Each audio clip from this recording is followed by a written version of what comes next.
Bom dia. Os cristãos de hoje, eles obedecem a Deus, a Cristo, ou eles obedecem a pastores, líderes religiosos, padres? Quem eles obedecem?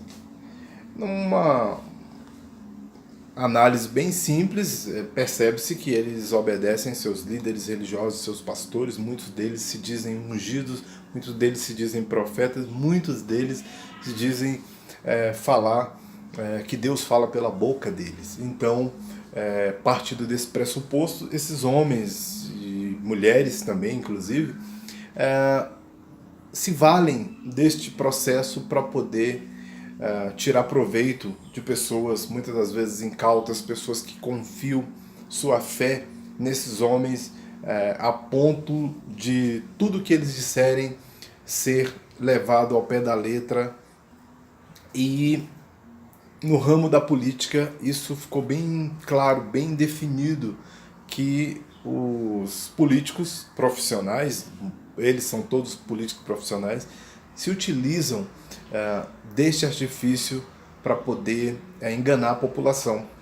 Né? Uma população, infelizmente, não temos como negar isso, a população brasileira, uma grande maioria esmagadora, é desinformada, muito desinformada, se baseiam em notícias falsas, não procuram compreender, não procuram investigar, e tudo que é dito por esses homens que são enganadores e usurpadores da fé e dentre outras coisas, da dignidade das pessoas, esses homens aproveitam disso e enganam essas pessoas de tal maneira que elas não conseguem se desvencilhar, não conseguem pensar, não conseguem raciocinar, não conseguem tomar uma decisão sem que não tenham que pedir a bênção desses caras. E eles, com isso, eles vão se aproveitando e vão levando a vida, e a coisa vai chegando a um nível que a gente não consegue conceber, né? Não consegue conceber. Então, estamos aí em ano de eleição e a gente sabe muito bem como é que isso está sendo utilizado, pessoas sendo amedrontadas dentro das igrejas por fantasmas e monstros que elas não têm a mínima ideia. Então, lógico, quando você não conhece algo, você tem medo, porque é te passado como se fosse uma coisa horrenda, terrivelmente, e você não sabe do que é, então você acaba tendo medo. Eu lembro que quando eu era moleque, criança, a minha avó, toda vez que ia começar a Hora do Brasil, né? Naquela época eu acho que era a Hora do Brasil, depois a Voz do Brasil, uma coisa assim. A Voz do Brasil, sei lá, uma coisa assim. E aí ela dizia que ia começar. A falar, aí eu acho que era a Voz do Brasil. Aí eu falava, meu Deus do céu, o Brasil vai falar agora.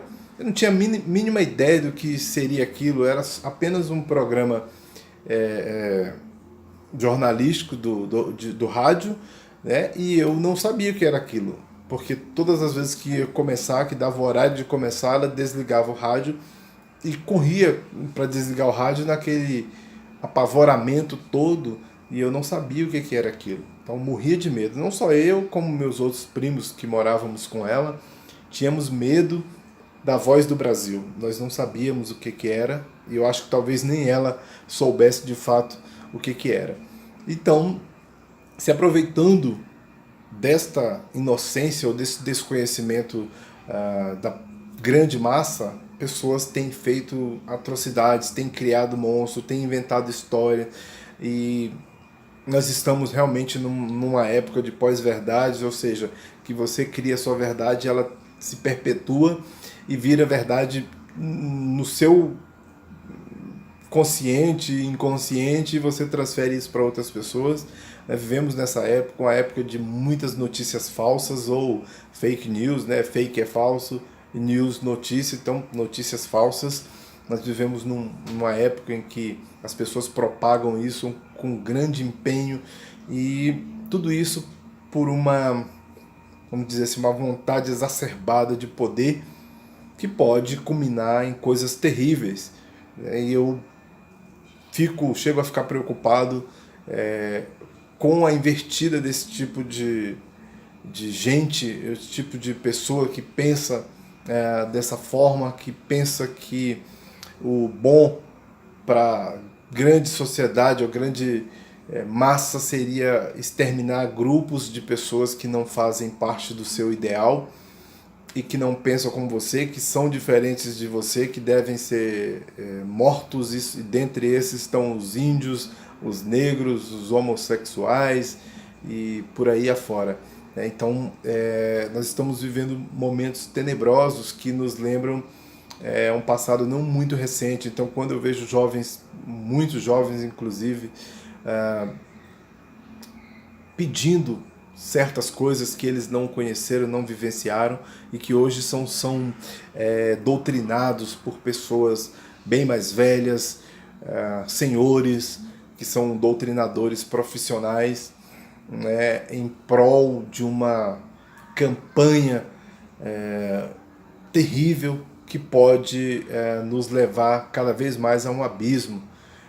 Espero que as pessoas possam se conscientizar e que com o tempo todos esses problemas sejam clareados e que nós consigamos resolvê-los de forma humana, porque é disso que nós precisamos, de respeito, humanidade, coragem e muita ação. É isso aí, valeu, muito obrigado.